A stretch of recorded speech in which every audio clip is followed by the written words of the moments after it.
This, Let's hope so. yeah, this Zoom vulnerability is pretty crazy. It is. Yeah, so this vulnerability was reported on Medium by a blogger on Medium, Jonathan Leitcher. And Jonathan, I'm probably completely butchering your name, so I apologize about that.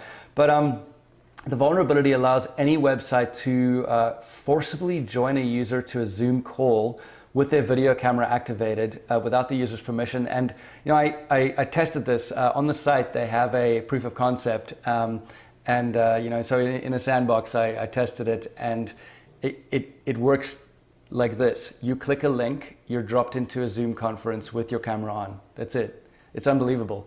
It's like, often vulnerabilities will be subtle, they'll be theoretical. It's like, oh, it's a cross-site scripting vulnerability. Under certain conditions, an attacker can inject a payload into your website, and then if you do such and such, you'll be compromised. No.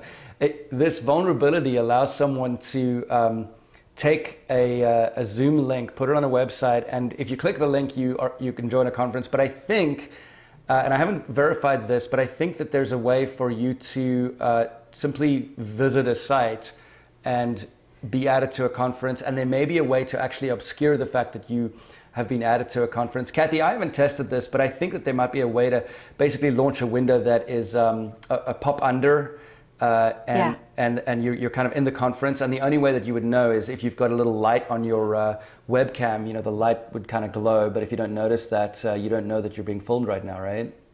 Oh, definitely. Yeah, JavaScript could definitely do something like that. So I'm curious, I didn't click the link. What happened when you clicked this link?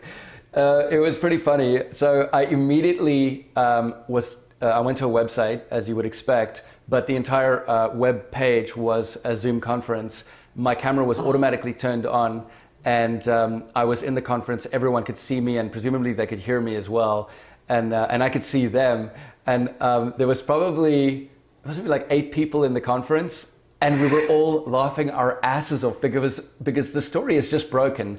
And so these are all security researchers or people that are, industry insiders and so on, that have all, they're kind of verifying the proof of concept that this guy has. And, we're all looking at each other. It's kind of a unique experience in security research to sort of experience that tangible an effect of the whole thing, and people are dropping off very quickly. So, was it a Zoom conference embedded in the actual browser, or did it launch Zoom? So, if I recall correctly, because I only did it once, I clicked the link, I saw the Zoom overlay, the application started initializing, and then I think it was inside the browser window, but it did make an indication that Zoom was doing something. Okay.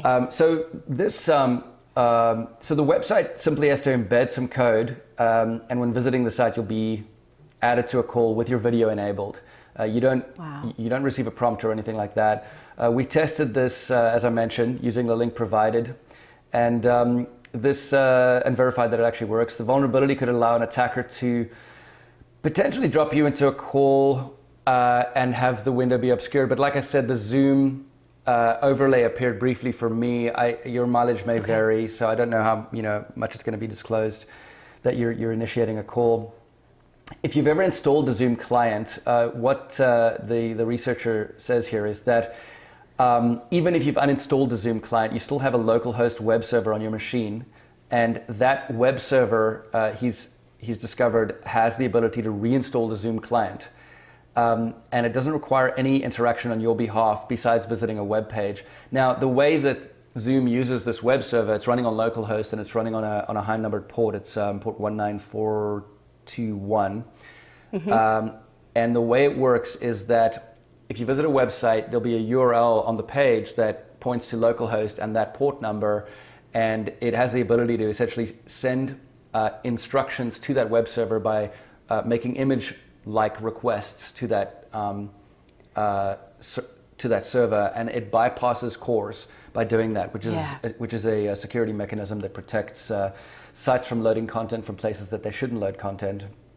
And one of the things that the website that you're visiting can instruct that server to do is to reinstall the Zoom client, which is pretty nuts. The researcher mentions in his research that he was really hoping to find an RCE, or a remote code execution vulnerability, because when you see an application that installs a web server that's quietly running on your machine, the first thing you think is, wow, if they're doing something that silly, maybe they've written their application badly and there's a way for me to go in and do a buffer overflow or something like that that creates a remote code execution condition. He wasn't able to verify that though, but he was able to discover that there's a way to drop someone into a conference as soon as they visit a page with their camera enabled. And he details that in the research, and we'll include a link to that in the show notes.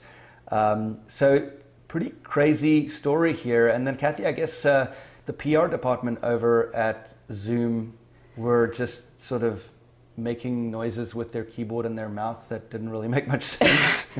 Yeah, so PSA, if you get a security researcher telling you that there's a security problem, send them to the security department. Hopefully your company has one, and leave the PR people to, pretty pictures on Twitter, I suppose. Yeah.